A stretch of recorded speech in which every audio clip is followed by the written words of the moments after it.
रुद्रांशचे पप्पा गेले होते गावाला. त्यांनी आणलेले आहेत बघा आंबे.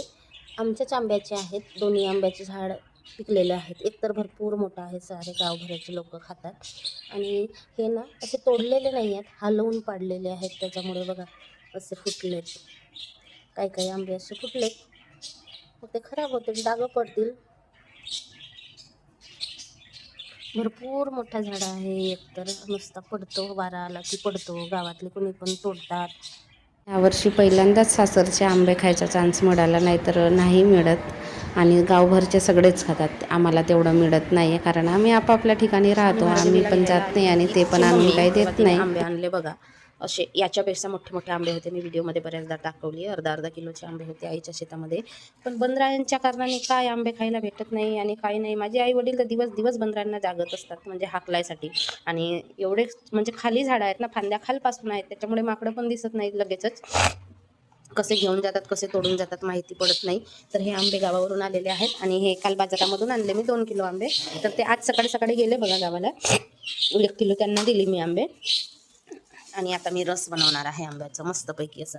हा आमचा जेव्हा टॉयलेट जवळ आहे ना, तो आंबा आहे हा. हा छान आहे. आणि हा जो होता ना खाता जवळ, एक छोटा पहिल्याच वर्षी लागलेला म्हणत होती, त्याचा आंबा आहे हा. तर असे आहेत बघा आंबे. आता आंबे खायची मजा आहे, पण त्यांनी खाल्लेलं नाही, मला जास्त पाठवलं. घरी जास्त खाल्लं नाही, खायलाच आहेत अजून.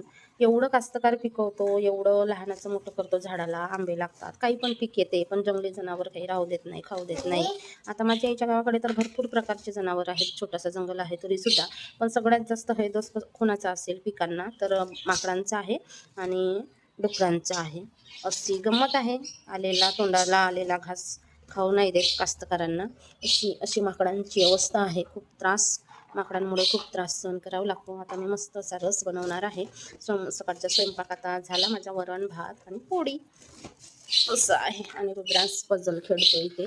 गेले पाहुणे होते तोवर नुसतं यांचं भांडाभांडी काचाकाची चालू राहायची. आता गेले ते, पण आई अजून येणार आहे. माझ्या मामाची तेरवी आहे, तर तेरवीला माझी आई 5-6 तारखेकडे येणार आहे. तोपर्यंत असते आंबेच आंबे, जिकडे बघेल तिकडे आंबेच आंबे, घरभर आंब्याचा वासच वास आहे.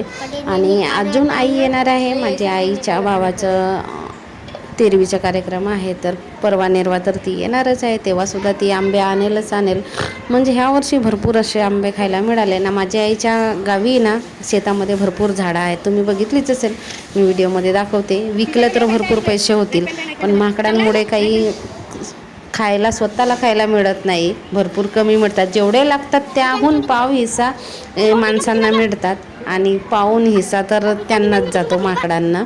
मग आता सकाळ संध्याकाळ आंब्याचा रस चालू आहे. 3-4 आंबे कापले तर चांगला टोप भरून आंब्याचा रस होतो आणि तोही घट्ट घट्ट. तर रोज आता 5-6 दिवस झाले उठसूट आंब्याचा रस. आणि कापून पण ज्यांना खायचं आहे ते खातात. आणि आता रुद्रांशचे पप्पा गावाला गेले होते, त्यांनी पण आंबे आणलेले आहेत चोकायचे, ते सुद्धा खाणं चालूच आहे. आणि आंबे काय आता थोडे दिवस, एक पाऊस आला तर मग आंबे किडकेसतात, मग खायची इच्छा पण होत नाही आपल्याला, नाही का. तर मी इथे मस्त असा आंब्याचा रस बनवून घेतला. बघू शकता तुम्ही, घट्ट घट्ट आहे. आणि निधी तर अजिबात आंबा खात नाही, कच्चा आंबा पण खात नाही, आंब्याची कढी पण खात नाही. म्हणजे पिकलेला नाही, कच्चा नाही, काही नाही. हां, आणि बॉटलचं असेल, माझा असेल, फ्रुटी असेल तर ती पिते. म्हणजे बघा, घरी जे आपलं ओरिजिनल मिळते ते मुलं खात नाही आणि विकतचं कसं प्रोसेसवाला खातात. स्वयंपाक पण ठेवलेला आहे. इकडे फ्लावर बटाट्याची भाजी, एकीकडे भात, आणि इकडे मी आंब्याचा रस पण रेडी केला. याच्यानंतर मी पोळ्या लाटून घेणार. आमच्याकडे ना पोळ्या, आंब्याचा रस खातात. मग ते तांदळाच्या पिठाच्या सुद्धा पोळ्या छान लागतात, म्हणजे पातळ असे लाटून घ्यायचं, मस्त रसासोबत छान लागतात. उकडलेल्या पिठाचे, म्हणजे तांदळाचं उकडलेल्या पिठाच्या पोळ्या. गव्हाच्या पोळ्या तर आपण करतोच ते सुद्धा, आणि शेवयासोबत पण ज्याला जसं आवडते तसं करतात. पण आमच्या भागामध्ये रस रोट्या हा प्रकार आहे.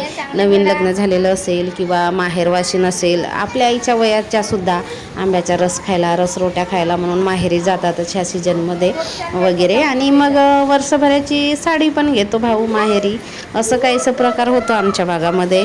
मी तर काय मस्त आंबेच खाण्याचा आनंद घेते आहे. आमचा रुद्रांश तर अजिबात खात नाही. कच्चा नाही की पिकला नाही की तोंडावर येऊच नाही देत, त्याचं तर सोडूनच द्या, तो बऱ्याच गोष्टी खात नाही. आयते आंबे मिळतात ना, ते खायची मजा तेवढी काही येत नाही. जेव्हा आपण स्वतः पिकलेले पडलेले झाडाखालून उचलून आणतो, खातो, त्याची मजा वेगळी असते. खरंच ते बालपणीचे दिवस किती सुंदर होते नाही का. वारा आला की झाडाखाली जायचं, पिकलेले आंबे उचलून आणायचे, खायचे. आता तर तसे आंबे खायला मिळतच नाही. आणि तो आम्ही त्यावेळेस तणसीमध्ये दाबून ठेवायचं पिकवायला आंबे, म्हणजे ते माचाचे आंबे म्हणायचे. आणि त्याची वास एकदम भारी असायची, टेस्टसुद्धा भारी असायची. तसेच आहेत रुद्रांच्या पप्पाने गावावरून आंबे आणले, ते पिकलेले आहेत, झाडालाच पिकलेले आहेत, पण ते पिकवलेले नाही आहेत, डायरेक्ट झाडावरून पिकलेले पाडून आणलेले आहेत. ते पण असे एक एक तोडून नाही आणले, नुसते असे हलवले झाड तर असे पडले ते आंबे आहेत. म्हणजे खूप आंबे.